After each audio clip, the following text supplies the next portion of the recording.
오늘 열왕기상 5번째인데요. 열왕기상 3장 1절로 16절, 15절까지를 읽었습니다. 오늘 말씀의 제목은 아마 다음 주에도 이 말씀의 제목일 텐데 솔로몬의 오선일악, 그러니까 여기서 이제 한 문자로 오는데 5가지 의로운 일과 1가지 악한 일이란 거죠. 솔로몬의 오선일악. 이 세상에서 하나님 앞에 온전한 사람은 한 사람도 없다고 성경은 이렇게 말씀합니다. 이제 그런 점에서 본다면 우리가 어떤 누구를 비판하고 판단한다는 것이 사실은 말씀에서 보면 웃기는 일이죠. 그래서 우리 예수님도 누가복음 6장 42절에서 말씀하기를 너는 내 눈 속에 있는 들보를 보지 못하면서 어찌하여 형제에게 말하기를 형제여 나로 내 눈 속에는 티를 빼게 하라 할 수 있느냐?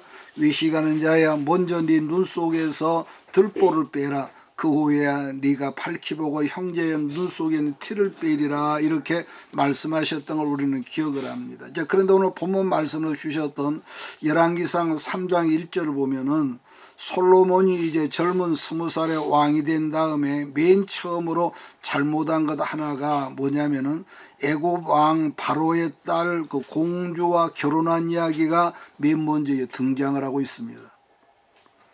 우리들이 지금까지 신앙을 하면서 항상 우리가 권면을 받고 말씀 중에 우리가 주의받는 것은 수직적인 관계와 수평적인 관계라고 여러분 말씀을 기억할 겁니다. 그러니까 모든 것이 다 좋더라도 이 수직적인 관계, 하나님과 나와의 관계, 나와 이웃과의 관계가 헝클어지면은요, 사실은 그때보다는 엉망진창이야. 살롬이라는 것이 있을 턱이 없어. 화평이라는 것이. 그래서 어떤 이는 여러분도 보셨겠지만은 교회 생활 하다 보면은 어떤 이는 하나님과의 관계는 정말로 탁월할 때 훌륭합니다. 하나님 말씀을 꼼짝을 못하고 아멘하고 순종하고 정말로 누가 보더라도 훌륭한데, 근데 문제는 그 사람이 세상으로 나가서 사람과의 관계는 그야말로 수준 미달인 사람들이 있는 반면에, 그래서 또 어떤 이는 사람과의 관계는 어디를 가든지 그 본받을 만하고, 또 으뜸이지만은 말씀드린 대로 하나님 앞에서 신앙적인 영적인 관계의 삶이라고 하는 것은 점수가 나가지 않는 빵점이더라는 거죠. 물론 이렇게 말씀을 드린다고 수직적인 관계나 수평적인 두 관계가 다 100점을 요구하는 것은 여러분 아닐지라도 최소 60점 이상은 돼야만이 우리가 낙제점을 면할 수 있지 않겠느냐. 그래서 열왕기상 3장에서부터는 솔로몬의 지금 말씀드린 대로 선함이 5가지가 나오고 악은 1가지라는 점을 먼저 생각을 하면서 오늘 말씀의 제목을 아까 제가 읽었죠. 오선일악이라고 말씀을 이렇게 잡았습니다. 이게 수평적인 관점에서는 인간적인 관점이죠. 솔로몬이 애굽 제국의 공주와 결혼을 했다는 것은 뭐라고 할까요? 그야말로 대박 중에 대박이라고 할 수가 있을 것입니다. 그럼 왜 그렇게 말하느냐 하면은 그 당시에 이집트인 애굽은 지구상에서 제일 가는 강대한 제국이 오늘날 미국보다 훨씬 더 힘이 센 나라였습니다. 자, 그런 나라의 왕의 사이가 되었으니까 수평적인 관점, 완전히 성공적인 가도를 지금 솔로몬이 왕이 되자마자 지금 달려가고 있는 겁니다. 자, 그런데도 성경은 그러한 사건이 솔로몬에게 하나님 앞에서 1가지 악으로 지적되고 있다는 점을 말씀하고 있다는 거죠. 그러니까 이방 결혼은 하나님께서 출애굽한 다음에 이 광야에서 시내산 앞에서 율법을 교육할 때에 계속적으로 이방 결혼을 금했습니다. 왜냐하면은 이방 여자가 들어와서 왕궁에 있으므로 그러한 사건으로 말미암아 하나님의 선민들이 살고 있는 이스라엘 공동체 안에 두고두고 하나님을 거스르는 뭐가 있었습니까? 다른 이교 문화, 바알 신앙과 아세라 사상의 여신, 그 밖에 수많은 이방 종교가 들어와서 이스라엘 민족 그 선민을 여러분 변질되게 하고 타락하게 된 원인이 이방 여러분 문화가 들어가는 이 결혼이었거든요. 이제 그러나 근데 우리가 성경을 보면 이 사건 외에 뚜렷하게 이 솔로몬의 일생의 삶을 전반적으로 평가한다면은 모든 것입니다. 전반적으로 했다면은 이 승리했던 사람 중에 하나가 솔로몬이다 이렇게 말할 수가 있습니다. 그래서 오늘 말씀의 제목이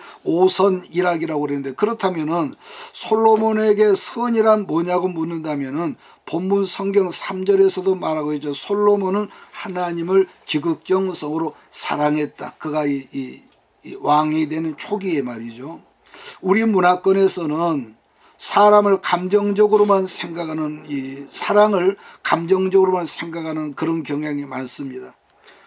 제가 잘 아는 어떤 분은 이 말이요, 이 찰떡처럼 탁탁 붙게 그렇게 이 달콤하게 이 말을 하는 분이 있습니다. 참 어쩌면 저렇게 말을 찰떡처럼 잘할까.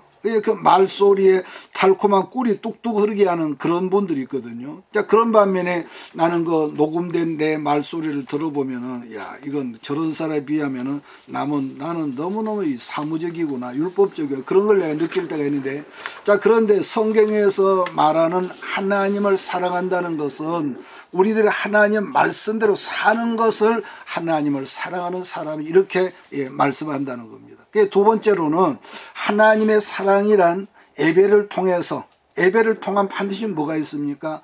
말씀으로 풀어주고 말씀으로 나타나게 하는 것을 하나님 사랑이라고 했다는 점입니다. 이제 그렇기 때문에 그 어떤 신령한 은혜의 사람이라 할지라도, 그러니까 내가 기가 막힌 그 은혜의 표현을 말씀했을지라도 내가 살아가는 삶 속에 삶이, 말씀과도 삶이 뒤따르지 않은 사람을 우리는 뭐라고 하느냐, 그런 사람을 지가복음이 충만한 사람이에요. 그러니까 말씀 따로 생활 따로. 교회에서는 어떤가는 장로요, 목사요, 권사요, 집사인데 밖에 나가면은 저 사람이 예수를 믿는 사람인지 안 믿는 사람인지 이거 분간을 못할 정도라는 거죠. 자, 그런 점에서 우리가 열왕기상 3장 3절로 4절을 함께 읽으면서 오늘 말씀 안으로 들어가겠습니다. 시작. 솔로몬이 여호와를 사랑하고 그의 아버지 다윗의 법도를 행하였으나 산당에서 제사하며 분향하더라.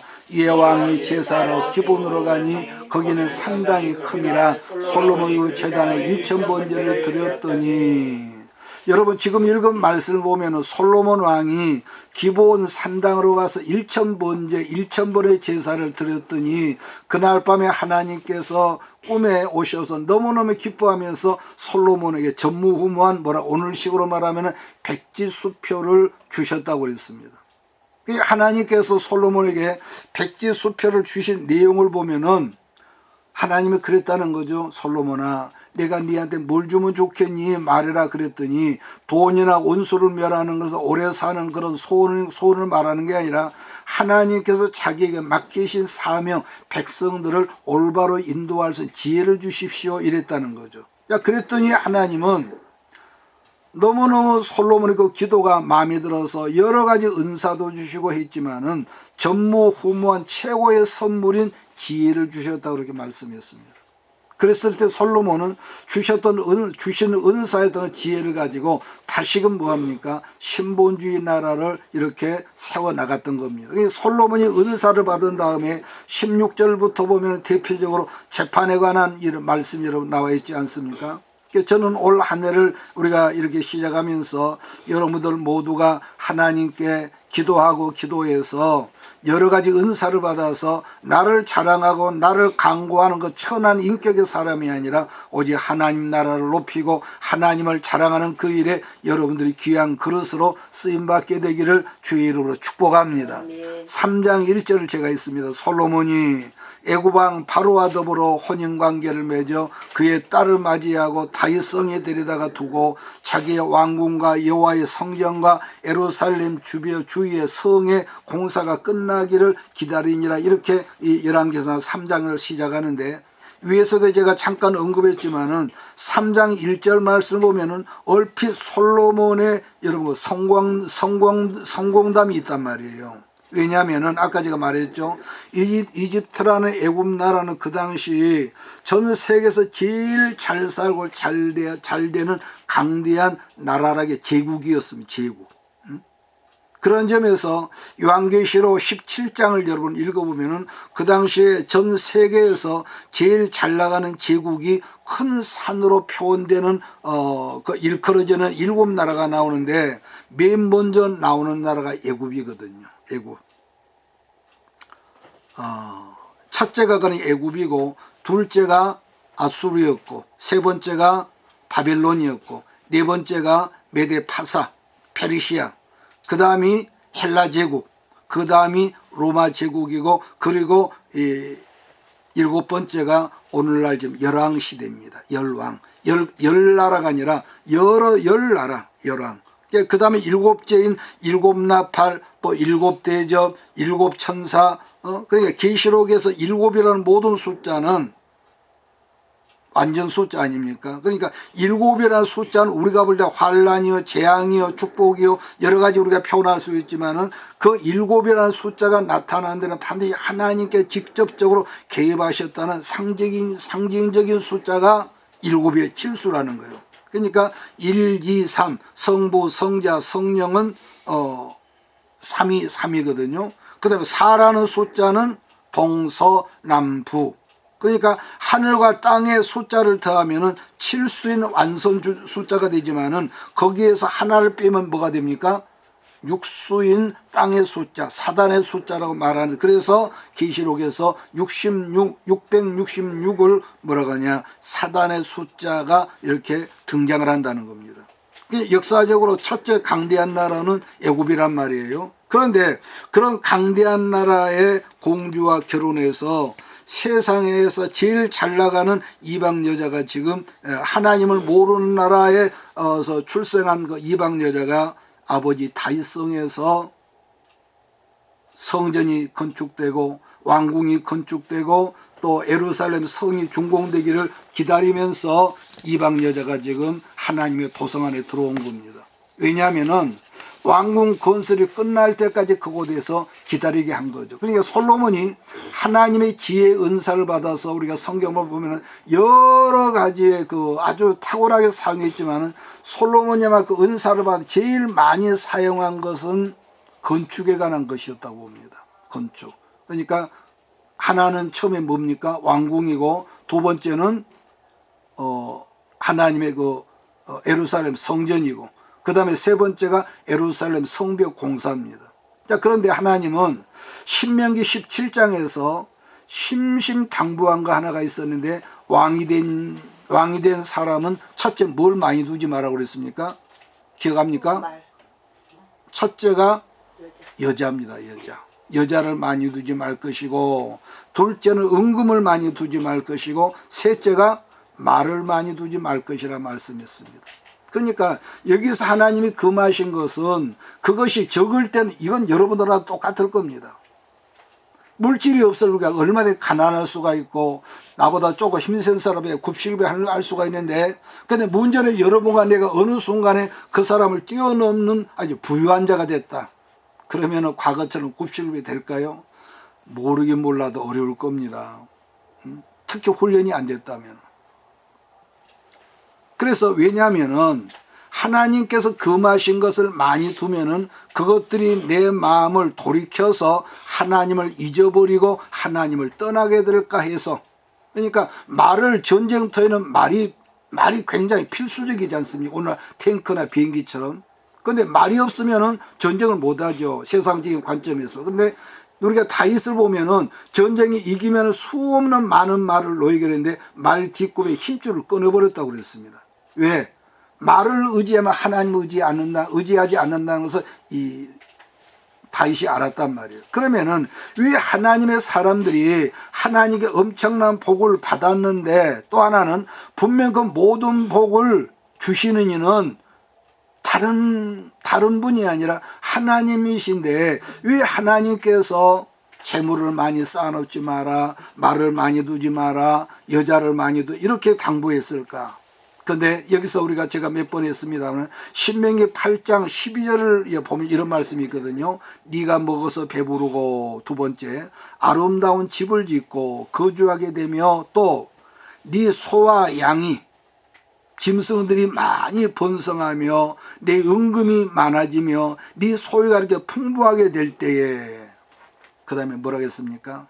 네 마음이 교만하여 네 하나님 여호와를 뭐하게 될까 염려된다? 잊어버릴까 두렵다. 하나님이 염려된다. 그러니까 그 모든 것을 하나님께 주셨는데 많고 보면은 내 마음이 교만해지고 하나님을 떠나게 되고 그 전에 예배 시간 조금만 쩔쩔쩔 빨리 가야 하는데 뭔가 내 힘이 생기면서부터 서서히 느려지고 그러다가 예배 시간보다 중요한 것이 나타나고 빠지고 그러니까 하나님을 막 교만하면은 하나님을 떠나고 잊어버릴까 염려한다는 하나님이. 왜? 하나님 우리를 아시잖아요. 심지어는 신명기 8장 18절에서는 뭐라고 하냐, 우리에게 재물 얻을 능력인 은사를 주셨대요. 그러니까 사람이란 여러분도 이렇게 말씀한 나도 결국은요, 그가 거기요. 응? 그래서 우리들이 뭐든지 없을 때는요, 아까 말했지만은 다 겸손할 수가 있습니다. 병든 사람 병원에 신방 가보십시오. 얼마나 환자들이 겸손한가요? 그렇기 때문에 하나님은 누구나 다 같은 것은 아니겠지만은 특별히 당신의 일꾼들이고 당신께서 쓰셔야 할 그릇들이고 사명자들은 그릇에 따라서 조금씩은 차이점이 있겠지만은 어떤 사람은 질병으로, 어떤 사람은 물질로, 어떤 사람은 부부관계로, 어떤 사람은 자식 문제, 대인관계로 죽을 만큼 기가 막히게 하고 궁핍하게 하고, 그러니까 기본적인 것도 안 되게 한단 말이에요. 먹고 사는 것은 편해야 하는데 기본적인 것도 안 되고 그러다 굶어 죽는 건 아닌데, 왜냐? 그런 훈련의 과정을 겪게 해서 낮추고 왜? 우리는 스스로는 말은 알면서도 안 낮춰지거든요.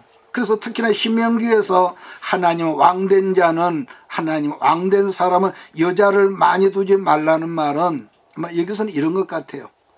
물론 이 말이 100%는 다 맞겠지만은 이방 여자를 말씀하는 거라고 봅니다. 이방 여자.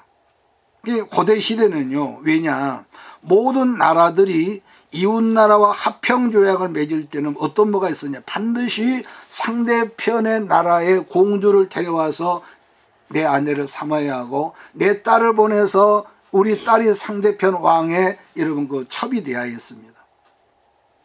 그러면 왜 그랬을까 한다면은, 우리 딸이 저 나라의 왕실에 있는데 아버지인 왕인 내가 쉽게 전쟁을 일으켜서 저 나라를 무너뜨릴 수, 마찬가지입니다. 그것이. 여러분, 지난 시간에 제가 말씀 제목이 솔로몬의 썰기 청소 작업이라는 제목을 붙였잖아요.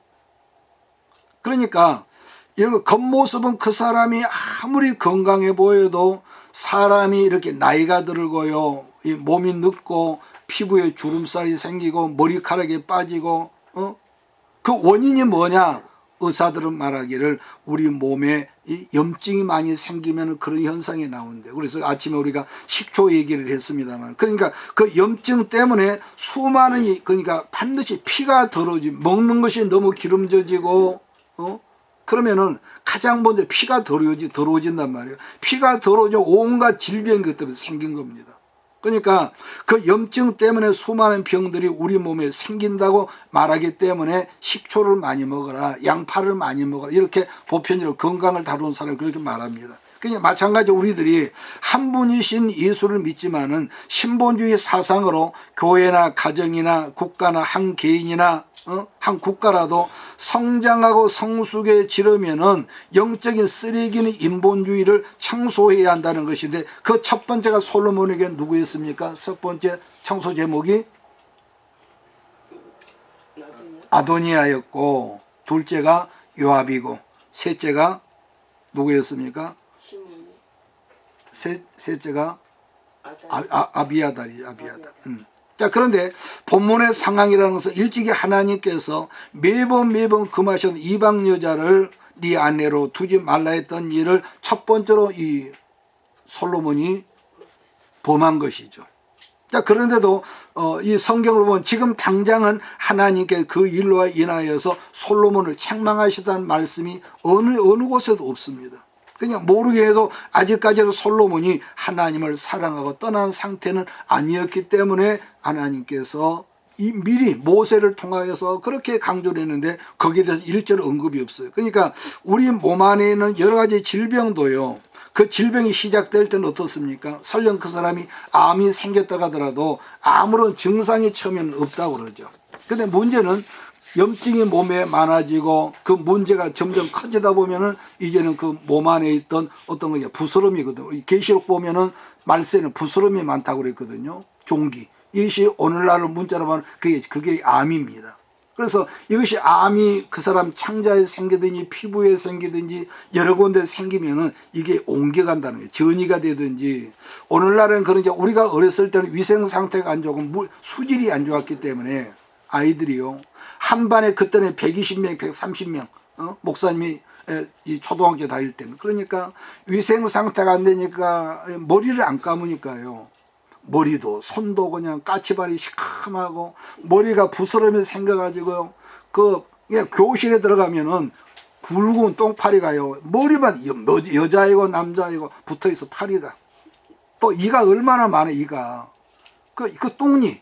그럼 얘들이 공부하다 쉬는 시간 되면 할 일이 없으니까 분단별로 일을 잡아가고 씨름시키는 그런 기가 막힌 사건이 옛날에 있어요. 지금은 웃지만은 그때는 뭐 일정한 놀이가, 지금은 조그만 콩만한 애들도 눈 뜨면 핸드폰 갖고 놀죠. 그때는 놀이가 없잖아요. 그러니까 그러면서 점점 합병 증세가 생긴다. 염증이 많아지면. 여러분, 그래요. 우리들이 하나님을 사랑하고 가까이 하는 것이나 하나님에게서 멀어지는 것도 처음에는 아주 사소한 겁니다. 하나님 가까이 하는 것도 사소하고, 시작은요, 하나님을 멀어지는 것 시작은 아주 사소한 문제들이거든요. 그러니까 그냥 이 당시 성막은 말 그대로 텐트였습니다. 성막이라는 것이. 그냥 본래 성막은 여호수아 때 가나안 땅 정복하거나 어디에 있었냐면은 실로라는 것 지역이 있었거든요. 어디에 있어요? 실로. 기회가 있다 또 물어볼 겁니다. 그러니까 여호수아 18장 1절 말씀 보면은 이스라엘 자손의 온 회중이 실로에 모여서 거기에 회막을 세웠다, 이렇게 기록을 하고 있습니다. 그랬던 하나님의 성막이 언제 무너졌었냐면은 사사 시대 말기에 누굽니까? 제사장 엘리 제사장 때에 아벡 전투에서 블레셋과 전쟁으로 패배함으로 엘리의 두 아들 제사장이 현장에 죽어버렸고, 그때 그러니까 법궤가 블레셋을 빼앗겼지 않습니까? 성막도 그때부터 흐지부지 돼버렸어. 물론 그 당시는 사무엘이 이제 어린 꼬마였지만, 왜냐하면은 하나님의 법궤가 블레셋에게 탈취를 당했고 다시 이스라엘 땅으로 훗날 돌아왔었지만은 그냥 하나님의 성막이 아니라, 성막으로 돌아온 것이 아니라 아비나답이라는 사람의 집에서 물려 무려 20년간 그 집에 있었다 했거든요. 자, 그런데 이 부분에서 여러분의 영적인 힌트를 주고자 하는 것은, 성경은 아비나답이라 그냥 냈지만은 할아버지 아비나답, 아버지 아비나답, 이렇게 되어 있습니다. 손자가 우사거든요. 그러니까 아비나답이 성경 20년이라고 그래. 20년 동안 하나님 법궤를 모셨지만은 그 결론이 어떻게 됩니까? 다윗 왕 시대가 개막이 됐을 때 하나님의 법궤를 다윗 왕이 예루살렘 성으로 옮기려 했을 때 아비나답의 아들 우사가 현장에서 하나님께 치심으로, 기억합니까? 즉사를 했거든요. 법궤 옆에서. 그렇다면은 왜 하나님의 법궤를 22년 동안 모셨던 아비나답의 아들 우사가 그래 비명영사를 했냐 한다면은, 여러분 이게 있습니다. 하나님의 법이나 하나님의 말씀한 영적인 질서를 무시한 것 때문에 그런 이 불상사가 생긴 거죠. 여러분, 아론의 두 아들 제사장이었던 누굽니까? 나답과 아비후 제사장, 똑같은 원리거든요. 제사장이었지만은 하나님의 거룩한 제사장이 왜 죽었느냐? 하나님의 질서를 무시했다. 하나님의 질서. 그러니까 이 불은, 그러니까 분향단에서 이 살려지는 이 향을 피우는 불은 반드시 번제단에서 피오른 하나님의 불을 가져다가 자기들이 인간적인 부채하는데, 근데 이것이 인간적인 생각으로 만든 편리한 불을 들이려다가 쉽게 오늘날 말 성냥으로 나이타르고 불을 향불을 붙이다가 거기서 불이 나와서 재앙으로 죽었단 말이에요. 그러니까 사람들은 인간적인 상식으로 생각하면은 이런 불만 있을 거예요. 무슨 말이냐? 세상에 하나님 이상하다. 20년 동안을 우리 집에서 하나님 법궤를 지성으로 법궤를 모셨는데, 아니 손 좀 댔다고 우리 아들이 하나님의 법궤 좀 만졌다고 우리 아들을 현장에 죽이신 하나님이 뭔 그런 하나님이냐고. 여러분, 이런 우리가 업히는 이 감정을 갖지 않겠습니까? 자, 그럼 이 부분에서 여러분에게 제가 한번 질문을 하겠습니다. 과거 아벡 전투에서, 블레셋과 전투에서 하나님의 그 제사장이 죽었지 않습니까? 그리고 법궤를 블레셋 사람들이 빼앗아 갔을 때에 그들이 하나님의 법궤를 만졌을까요? 만지지 않았을까요? 만졌죠. 이치적으로 생각을 하더라도. 만질 뿐만 아니라 모르긴 하지만은 하나님의 법궤를 자기들 신당에 함부로 그냥 괴짝처럼 던져놨을 거야. 이게 성경에 없는 말이지만은 이러한 추측이 왜 가능하냐 하냐면은 고대 시대 때는 모든 나라의 전쟁이 신들의 전쟁이었어요. 무슨 전쟁이요? 그러니까 내가 왕이요, 여러분이 왕인데 내가 싸웠어. 그러니까 내가 이겼단 말이에요. 그럼 내가 신이 여러분의 신보다 강해서 이긴 걸 이렇게 생각을 했단 말이에요. 그러니까 무슨 말이냐면은 신의 힘이 센 나라의 신이 상대 나라의 신을 이긴다는 이런 이 믿음이 아주 너무너무 철저했습니다. 그러니까 그 당시 블레셋 나라의 주신, 여러 신이 있었지만 주신은 다곤 신이었거든요. 그래서 다곤 신당에 하나님의 법궤를 이렇게 넣어놨다는 겁니다. 근데 성경에는 없지만은 상식적으로 아까 제가 여러분 질문했지요. 블레셋 사람들이 하나님의 법궤를 그야말로 공손히 모신 것이야. 왜냐? 우리 신이 이겼으니까, 여호와 신한테 이겼으니까 함부로 취급을 했는데도 블레셋 사람들에게는 아무런 뭐가 없었어요. 물론 나중에 어떤 독종 재앙으로 인해서 그걸로 인해서 이제 다시 이스라엘 땅으로 법궤를 보냈지만 뭐 그 얘기는 제가 안 하겠습니다. 그런데 똑같은 하나님의 법궤였지만은 그 법궤가 블레셋에서 이스라엘 베셈에서 땅으로 돌아왔을 때 베셈에서 사람들이 궁금했을 거 아닙니까? 과거에는 제사장 내인들만 그 법궤 주변에 있었는데, 야, 법궤가 왔다. 우리가 상식적으로 생각할 때 법궤를 너무너무 기뻐하면서 법궤를 둘러안고 하다가 법궤를 열어봤다는 거예요. 열어봤어. 그랬을 때 하나님은 진노하셔서 그 베셈에서 지역에 그 사람 5만 70명을 재앙으로 죽게 하셨다고 사무엘상 6장 19절에서 분명히 뭐라고 말씀하느냐, 제가 읽겠습니다. 베셈에서 사람들 여호와의 기회를 뭐한 거로 들여다본 까닭에 그들을 치사 5만 70명을 죽이신지라 여호와께서 백성을 쳐서 크게 살려가셨으므로 백성이 슬피 울었더라, 이렇게 말씀합니다. 그러니까 좀 들여다봤다고 지금 5만 70명이 죽은 거예요. 그러니까 이스라엘 베셈에서 사람들이 너무너무 놀라 자빠지고, 베셈에서 사람들이 기란 여아림에, 거기는 이제 이 네이지파 사람이 있었단 말이에요. 기아람 여아림 사람 기별에서 하나님의 법궤를 가져다가 말씀드린 대로 누구 집에 뒀다고 그랬습니까? 아민아담의 집에 20년을 두고 그들로 하여금 그 법궤 하나님을 섬기도록 했습니다. 자, 그러면은 아민아답이 하나님의 법궤를 잘 섬겼을까요? 잘 못 섬겼을까요? 상식적으로. 잘 섬겼지요. 감히.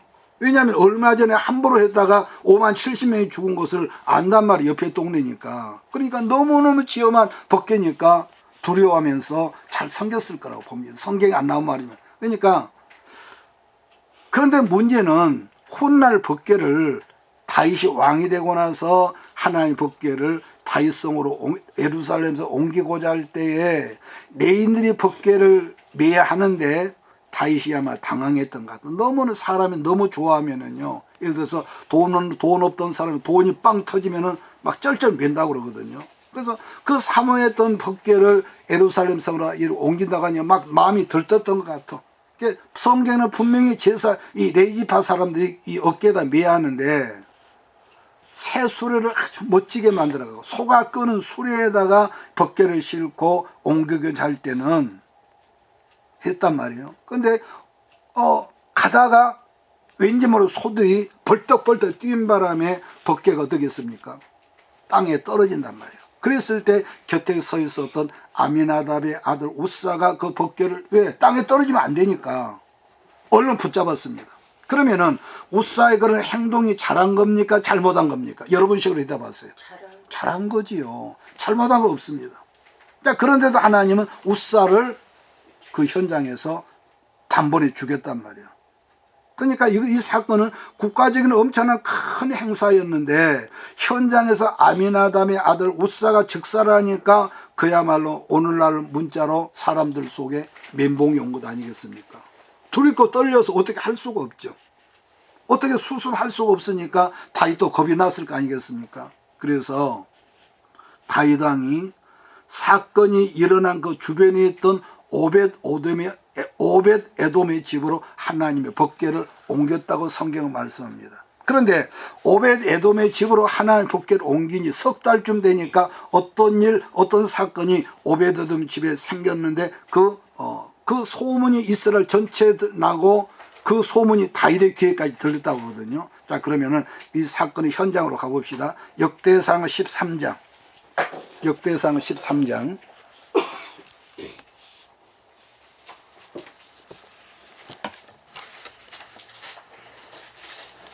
역대상 13장 14절 찾았으면 같이 읽겠습니다. 역대상 13장 14절 시작.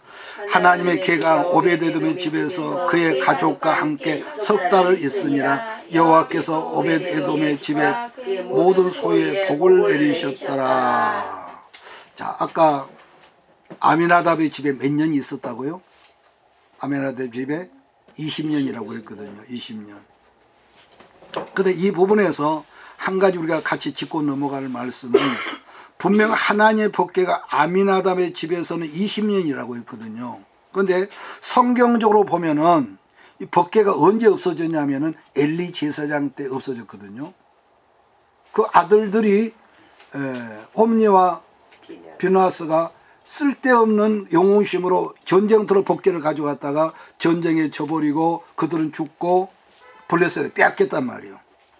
그 사건이 있고 난 다음에 누굽니까? 엘리 제사장이 죽고 사무엘이 이제 제사장이 되고 제사장이 되고 나서 사울을 왕으로 세우고 왕 40년 있다가 다윗이 또 이렇게 왕으로 되지 않습니까? 그러니까 성경은 20년이라고 그랬지만 성경적 역사로 보면은 아미나답의 집에서 법궤가 있었던 모든 시간은 70년입니다. 몇 년이요? 70년. 그럼 왜 그랬을까? 그러니까 처음 법궤를 아까 엘리 제사장 때 없어졌는데 그때 실로에서 떠났던 법궤가 사울왕 40년까지를 다 계산한다면 다윗 때까지 하니까 무려 70년 세월이 지났다는 거죠. 그러니까 아까 제가 처음에 그랬지 않습니까? 할아버지 아미나답, 아버지 아미나답. 이스라엘은 성이 없지 않습니까? 그 아미나답의 아들이 누굽니까? 다윗 왕 때 제사장했던 아비아달이다. 솔로몬 때까지. 큰 난리가 난 다음에 그 법궤를 오벳에돔 집으로 옮겨 석 달 된 90일을 모시게 했는데 하나님께서 오벳에돔 집에 뭘 주셔? 엄청난 복을 주셨어. 그런데 아미나답이 70년이 있었는데 복 주셨다는 말씀이 없어. 결론은 우사가 죽은 것뿐이고. 그러면 여러분 우리는 이러한 부분에서 그래서 우리가 성경을 얼마나 읽었냐 이것도 중요하죠. 그런데 반드시 그래서 우리가 이런 부분을 우리가 짚고 넘어가는 것이 굉장히 중요합니다. 뭐 우리가 뭐 신학교를 아는 건 아니지만은 의문점을 있어야 하거든요. 퀘션이 있어야 해요. 왜 그랬을까? 왜 20년이 아니라 70년을 아비나답은 하나 법궤를 섬겼는데도 복 주셨단 말이고 결과는 아들 우사가 죽었는데 근데 왜 오벳에돔은 고작 석 달 90일을 섬겼는데도 엄청난 큰 복을 받았다고 그 소문이 다윗 왕까지 들렸겠냔 말이에요. 여러분 제가 지금 하고자 하는 말은 100% 합당한 말은 아닐지는 모르지만은 이 부분에서 우리가 인간적인 측면으로 발견하는 것은 분량보다는 질이 중요했다. 이렇게밖에 해석을 못합니다. 분량이라는 것은 뭐라고 할까? 이렇게 조금 다르게 말한다면은 내가 목사가 되었다고, 내가 장로가 되었다고, 내가 탁월한 권사가 되었다고 복을 받는다는 등식은 맞지 않습니다. 그러니까 나는 어려서부터 신앙을 하고 늙어 죽을 때까지 신앙을 했다. 이것은 이런 본문 말씀을 이렇게 본다면은 이 등식이 설립이 안 돼. 복이.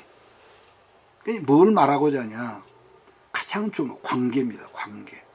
내가 당신하고 사니 몇십니다. 이게 아니라 어떤 관계를 내가 맺고 관계를 내 아내하고 내 남편 사냐.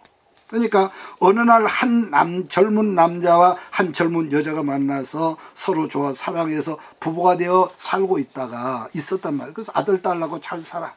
그런데 살다 보니까 첫 마음이 순수한 사랑이 없어지고 그러다 보니까 관계가 의무적으로 어쩔 수 없이 그러니까 솔직히 이럴 수도 없고 저럴 수도 살고 있는 부부들이요. 돈은 있고 그러는데도 그런 부부들이 상상외로 많더라고요.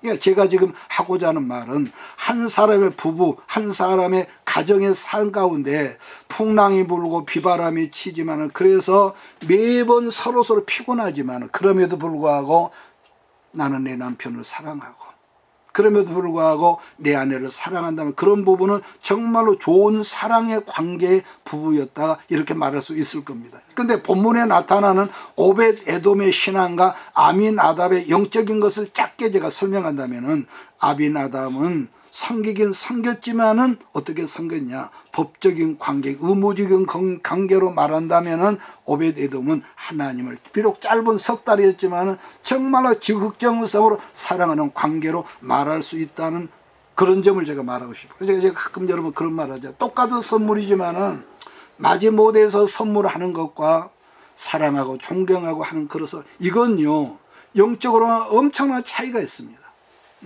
의무적이 아니라 사랑의 관계. 그래서 우리 예수님은 율법의 저주로 우리를 대신하여 십자가에 죽으셨지만 하나님은 그 십자가로 천하 만민을 하나님께로 들어오게 하는 통로, 길이 되게 하셨단 말이에요. 다시 말해서 언제나 법이라고 하는 것은 행해야 하는 의무란 것이지만은 그러나 사랑은 관계단 말이에요. 사랑은. 즉 법이란 의무는 지정된 그대로 프로그램 그대로지만 사랑은 그 속에 도덕이 있고 인격이 있고 자율적인 섬김 사랑이 있단 말이에요. 그러기에 아미나답 가문에서 70년 동안 할아버지에서 아들까지 손자 때까지 내려왔지만은 그 결과물은 우사의 죽음이 그 열매로 나타났지만 그러나 오벳 에돔은 불과 90일을 섬겼지만 그 가문은요 우리가 이 앞으로 쭉 보면 11개의 역대기 보면은 그 가문의 자자 손손이 대박으로 출세하는 것이 나타나고 있는 걸 우리가 볼 수가 있거든요. 제가 조금 전에 분량보다는 질이라고 그랬는데 간단히 말해서 일평생을 신앙생활을 우리가 했다가 할지라도 여러분 주변에 보십시오. 평생을 교회 생활을 했다 변화되지 않은 사람들이 있습니다. 예나 지금이나 똑같아 보면 그러니까 옛사람 옛습관 옛 방식으로만 살려고 그렇게 다짐을 한 것 같아. 여러분 사람은 여러분도 나 역시도 그리스도 안에 있다고 할지라도요 변화되지 않고 있다면은요 우리는 지금 어떻게 된가요? 변질되고 있다는 증거입니다. 그래서 우리는 말씀이 여러분의 말씀 듣다 보면 때로는 여러분 좀 불편할 때도 있어요. 저건 나 들으라고 한 말이다. 그런데 그렇게 듣지 말고 하나님 감사합니다.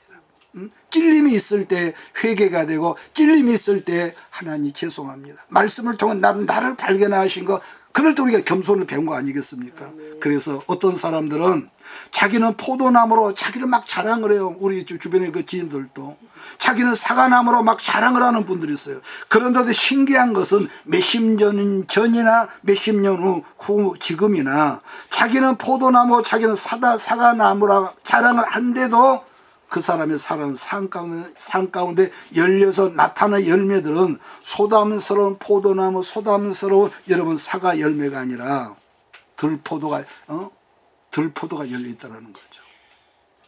여전히 자기 월성을 자랑하고 자기에게 준 은사가 특별하다고 자랑하는 분들은 미안하지만은 정작 그러니까 자기를 자랑하는 사람 치고요 정작 자랑해야 할 예수님은 자랑하지 않다라는 거예요. 이건 내가 누구를 평하는 말이 아니라 우리가 그렇습니다.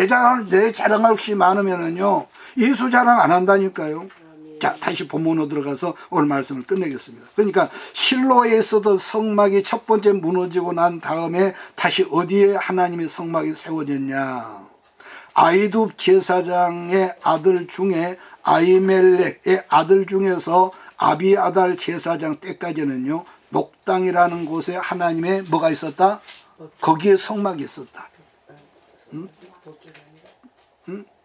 녹당. 그러니까 그랬는데 정신병자 사울왕 때에 아히두베의 아들 아히멜렉 제사장이 옛날 그 다윗이 어렸을 때에 누굽니까? 블레셋 골리앗 장군을 죽이고 칼을 거기다 뒀던 모양이죠. 그런데 다윗이 사울읍에 도망가다가 이 제사장에게 칼을 다시 얻었죠. 그 사건으로 말하면 그 당일에 하나님 제사장 85명이 사울왕의 명령으로 에돔 사람 도액이라는 보란당에게 현장에 전부를 목을 쳐서 죽여서 제사장들이요. 그러니까 그런 사건으로 이 높당에 있었던 하나님의 성막이 흐지부지 없어져 버렸습니다. 그 다음에 성막이 어디로 옮겼냐면은 구약성경 역대하 1장을 읽어보면은 기브온이란 지역의 산당으로 옮겨졌었는데, 바로 거기에 오늘 본문에 나타나는 하나님의 여러분 성막이 아니라 성막 형태의 여러분 그 산당에가 성막이 있었다는 거예요. 쉽게 말하면은. 자, 다시 역대하 1장 2절 6절 보고 오늘 말씀을 정리하도록 하겠습니다. 역대하 1장 2절 6절입니다.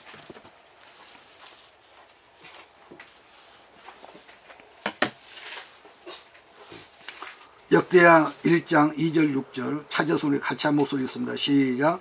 솔로몬이 온 이스라엘의 점장과 백부장들과 재판관들과 온 이스라엘 방백들과 족장들에게 명령하여 솔로몬이 온 회중과 함께 기브온 산당으로 갔으니 하나님의 회막 곧 여호와의 종 모세가 광야에서 찍은 것이 거기에 있음이라. 다윗이 전에 예루살렘에서 하나님의 교회를 위하여 장막을 쳐 두었으므로 그 교회는 다윗 이미 기란 여아름에서부터 그것을 위하여 준비한 것으로 매어 올렸고, 옛적에 홀의 손자 우리의 아들 부살렐이 지은 못제단은 여호와의 장막 앞에 있더라. 솔로몬이 회중과 더불어 나가서 여호와 곧 회막 앞에 있는 못제단에 솔로몬이 이르러 그 위에 1000마리 희생으로 번제를 드렸더라. 보세요. 지금 제가 설명을 제가 다는 지금 시간상 못 드리는데 하나님의 성막이 그 당시 상황에 따라서 무너지기도 했고 다른 지역으로 옮겨지게 되는데, 근데 아까 제가 말한 대로 다윗이 이미 지금 예루살렘에 옮겨졌단 말이에요. 근데 아직 그 회막이 조그마니까 큰 제사를 못 드려. 그래서 그러다 보니까 다시 성막다운 성전이 지어지려면은 그냥 뚝딱 하는 것이 아니라 오랜 시간이 걸리지 않겠습니까? 특히 솔로몬은 건축의 대가라면 그 지혜가. 자, 그러는 가운데서 이스라엘 백성들이 종교심은 있었기 때문에 어디로 가서 하나님을 경배했냐면은 산당에 가서 산당으로 발걸음 옮긴 거예요. 이스라엘 사람들이. 그렇다면은 산당은 어디에서 시작되었냐 하면은 이스라엘 백성들이 가나안 땅을 점령하고 보니까 온주민이었던 가나안 족속들이 이 신전을 어디에 세웠었냐면 산에다가 산당을 지어놓고 거기에서 바알과 아세라신과 여러 가지 잡동신의 신을 거기서 경배를 했던 거예요. 특히 신전을 산 꼭대기나 정상이나 높은 곳에 세웠던 것은 높은 곳은 하늘하고 가까우니까 자기들 신이 우리가 가까우니까 그래서 산당을 산에다 세운 거죠. 물론 이스라엘이 가나안 땅을 점령할 초창기에는 여호수아가 죽은 다음에도 얼마 동안은 광야를 지나온 믿음의 선배들이 살아있었고, 또 하나는 하나님의 역사를 체험했던 신앙의 선배들이 살아있었기 때문에 곁길로는 가지 않았다는 그 이론이 성립이 되겠죠. 그런데 그 당시 근데 오늘의 그 노인들이 죽었단 말이에요. 근데 그 당시 원주민들이 가나안 땅 군데군데 소수들이 다 죽은 것이 아니라 여호수아를 보면은 군데군데 조금씩 남아 있었는데, 근데 이스라엘의 힘이 너무 강할 때 있다 보니까 자기들 신전에 가서 함부로 제사를 드리지 못했을 것이다. 자, 그랬는데 이스라엘이 신앙이 멀어지고 하나님과 멀어지고 인본주의라는 그리고 또 나라 정세가 엉망이 됐잖아요. 그랬을 때 특히 엘리 제사장 때나 사울왕 때는 모든 신앙의 질서가 한마디로 엉망이 됐다. 엉망. 그랬으니 백성들이 다르게 말해 이번 우리가 문재인 문재인이라는 엉터리 군주가 대통령으로 있으면서 교회에서 예배를 못 드리게 하니까 우리는 계속 예배를 드렸잖아요.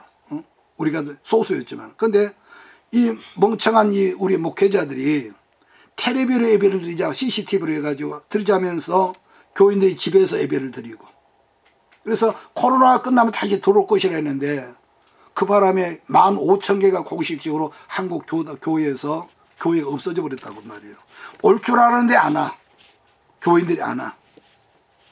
따라서 사람은 여러분요, 어느 때나 편리함이 좋은 거예요.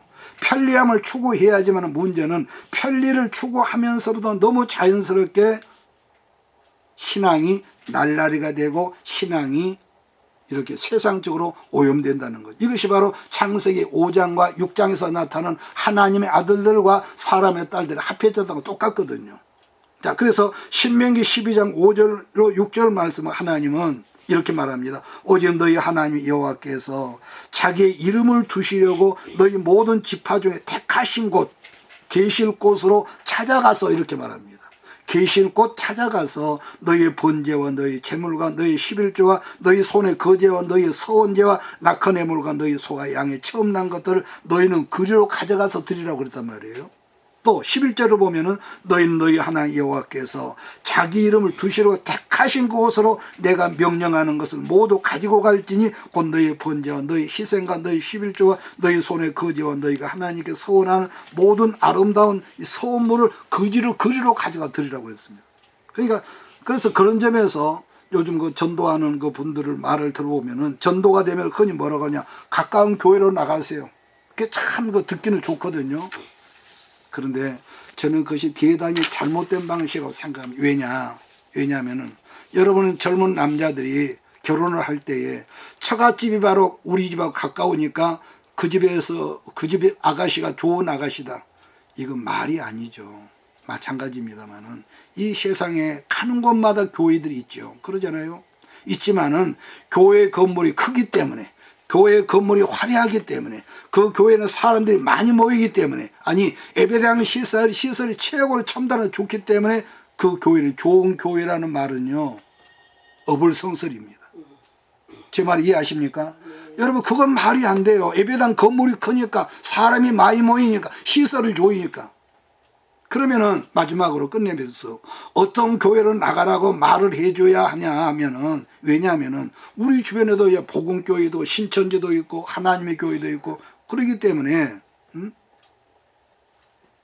그런 경우가 비일비재하기 때문에 거리가 조금 멀더라도 첫째는 말씀의 강수가 제대로 흐르는 교회, 두 번째 성령님의 역사를 인정하는 교회, 기도가 있고 말씀이 있고 하나님의 말씀대로 살고자 하는 그런 말씀의 흐름이 있는 교회로 인도하는 것이 정상적이지 않겠냔 말이에요. 그렇기 때문에 사명자 솔로몬이 가장 먼저 하나님의 성전을 짓는데 전력을 다했어야 하는데, 아까 그러잖아요. 자기 마누라하고 살집 왕궁을 잘 짓는 데다가 거기를 온 정신을 쏟다 보니까 백성들의 신앙이 어떻게 되냐면 사사기 성경의 말씀대로 백성들이 자기 소견에 옳은 대로, 내 생각에 옳은 대로 행하다 보니까 여기저기서는 산당에 가서 제사를 드리다 보니까 질서 없는, 규칙이 없는, 기준이 없는 엉터리 이방의 신을 섬기는 신으로 되다가 이스라엘이 나중에 얼마나 망해버린 거 아닙니까? 자, 그러다 보니까 가나안 원주민들이 지어놓은 산당 제사가